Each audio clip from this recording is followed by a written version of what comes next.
مرحبا. يقولون ان الماي مال البيضه مو مستويه، البيضه اذا تشربها يساعدك على تغيير صوتك الى صوت ثاني.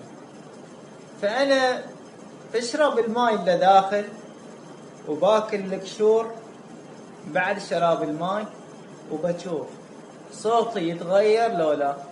بسم الله الرحمن الرحيم.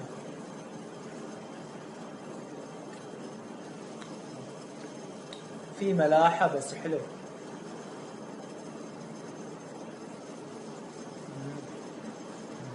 بدي شوفوا الحين وقت القشور.